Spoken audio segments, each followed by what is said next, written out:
This video series, a celebration of online publishing, is brought to you by the AOP Digital Publishing Awards. We're going to be exploring the factors that have driven the resilience and the success of the online publishing sector over the past 18 months. So we came together in person and via Zoom to see how the individuals, the teams and the brands which make this industry so successful will continue to grow audiences and provide outstanding solutions for advertisers. Next is culture. Workplace culture across all business sectors has been impacted by the pandemic, and corporates, including publishers, are being asked to address more deep-rooted cultural challenges within their own organisations and in our society. How are publishers rising to meet that challenge? Everybody was equipped technologically to pick everything up and just go home and work from home, and it was like you didn't really miss a beat. Zoom has been our friend. We haven't got tired of Zoom really. It's a really nice way for us to interact, particularly if you're a shyer member of the team. I think it's allowed people the space to flourish. The pandemic, in a paradoxical way, I think has brought teams closer together. We used to be in the office around 3 or 4 days a week before COVID, and now we meet every day at 12 o'clock. So our communication has improved. There's more of it. It's much more interactive. We provide people the opportunity to ask questions. We have various huddles in each department, and those, there are questions for those, and we get feedback each time. And we also have a company huddle every week. Now when I talk to people, it's like, how are you feeling about coming back to the office? Do you want to come in early, go home early? Do you want to come in late, go home later, miss the rush hour? These are your days. Just for us, it's a making dialogue. Sure. It's not going to be coercion, like we're back on the 1st of September or the 1st of October. It's going to be a very sort of gentle trickle, maybe a flood at some point, but it's going to be, some people may never come. And if some people don't want to, then we'll try and accommodate that. We took a slightly different approach towards mental health. So we invested in the hotline and we invested in training for people as well. But what we found is that the team were working longer hours and at their computers more. So our strategy was based on getting them away from technology. So we introduced a steps challenge. So every month, all of the team basically had to go out for walks at lunchtime and afternoon and breaks, put their phone in their back pocket so they count steps. You can go to the park or do your steps and go for a walk and have a meeting, which we're encouraging. And we've got mental health first aiders, and we ask all the right questions, and we are more nurturing in our approach to our one-to-ones every week, and we have to make sure that we ask people about their home life. Are they happy? Are they okay? Are they overly stressed? It can seem a little bit forced until people get into the swing of it, but it is really important.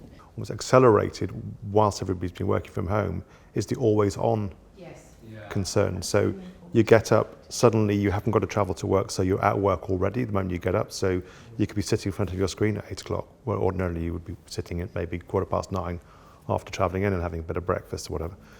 And now you might still be looking at your screen at 11:30.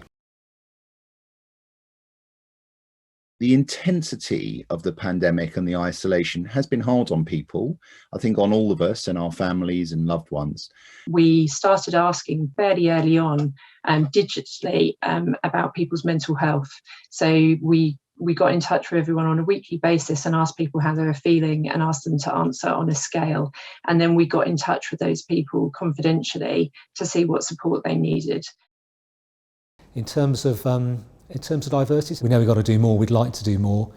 It's tough to do more when everyone is working remotely. One of the things that has been interesting, and I think we've all talked about this, is we've all now got people working for us that we've never met. And so the recruitment process, being a remote recruitment process, a remote onboarding process, and then obviously, remote meeting and getting to know your team process. I think that could have been an absolute disaster. But I think that's the area that we have really, we've, amongst everything else, we're hiring like it's going out of fashion at the moment. So we had to make sure that we did that right. And I think it's opened up our candidate pool.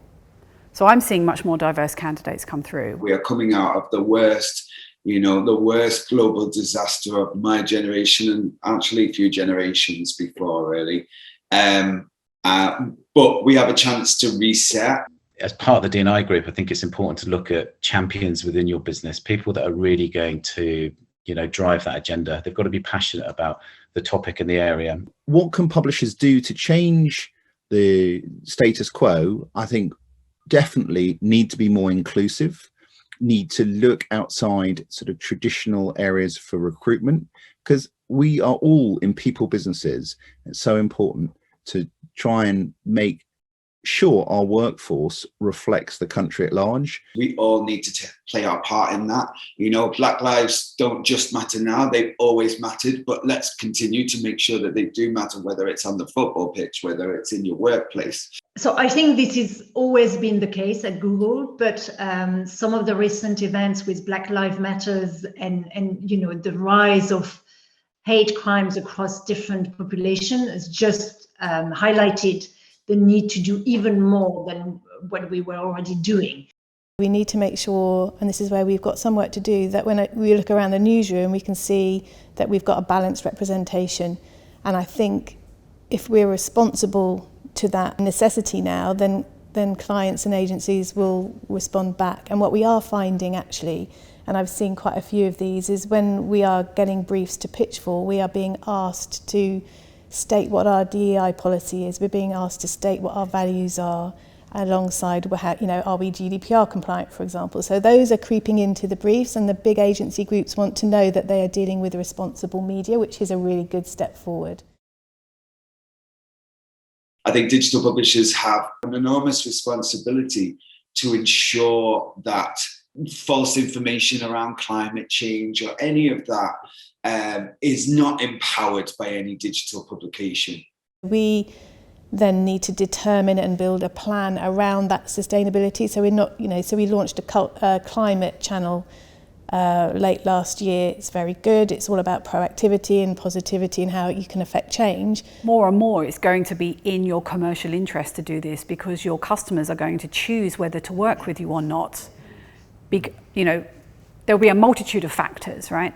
One of which will be what kind of impact do you have on the environment. And actually, at the end of the day, when you want to get that objective, it doesn't really matter who's pushing you to get that objective if you meet that objective. And if it's from commercial pressure and we haven't done it, well, we're going to have to do it. I think so I think there'll be internal pressure as well, like saying staff asking awkward questions. They want to know what you're doing because they really get this stuff and they really bought into it for good reasons, I think. Culture is the thing that we talk about most now. Culture is now at the heart of our strategy, and I think that that's what's changed over the course of the last 18 months or so. And I think when it becomes a strategic priority, then it does get the attention that it requires.